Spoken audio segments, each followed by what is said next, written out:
South China Morning Post, 15th of August 2022, how Beijing's hostility against Taiwan is related to a struggling Belt and Road Initiative. China wants to divert attention away from the $1 trillion Belt and Road failure. She is upsetting Taiwan by doing this.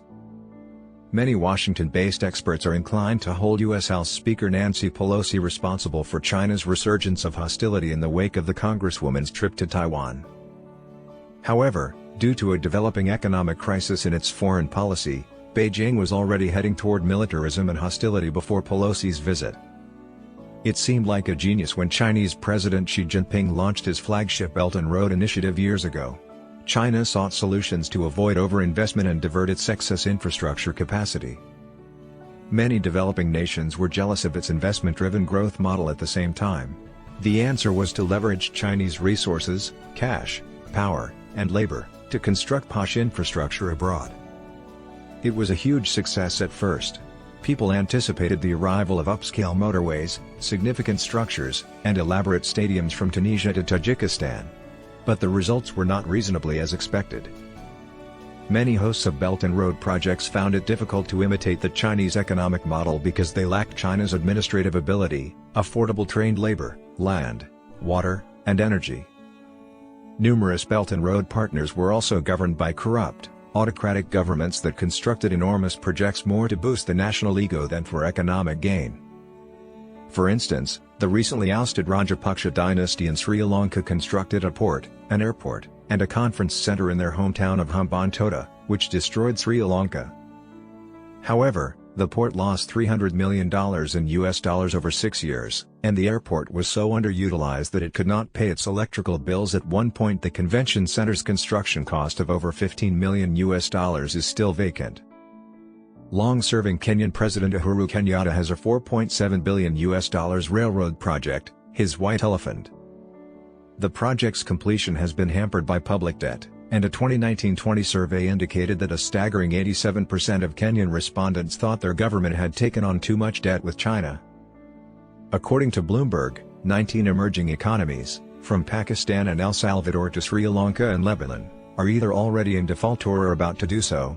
Since many people are indebted to China in some capacity, public resentment of Beijing is also rising.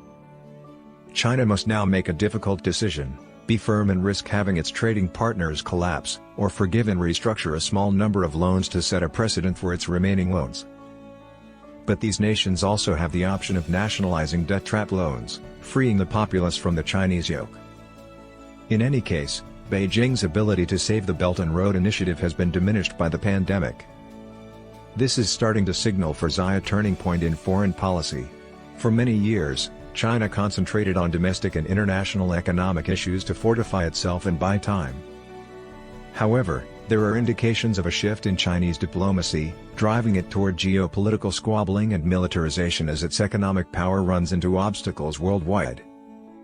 Even before Pelosi visited the island, the Taiwan Strait was experiencing high levels of tension. After the visit, Japan claimed that some Chinese missiles had fallen in its exclusive economic zone close to Taiwan. A disputed agreement that China recently inked with the Solomon Islands allows Honiara to ask Beijing to send military or police officers to assist in maintaining social order. A few months before the accord, there had been a significant uprising against the Solomon Islands government's choice to sever ties with Taiwan. Such agreements may become more widespread as debt-ridden governments worldwide start to arouse public ire, not least to safeguard Chinese investments. The U.S.'s inability to take China's place as a partner in investment is the only thing working in Xi's favor so far. Washington officials have underlined that, unlike state-owned Chinese firms, the U.S. government cannot require private companies to transfer their funds to Kenya or Somalia.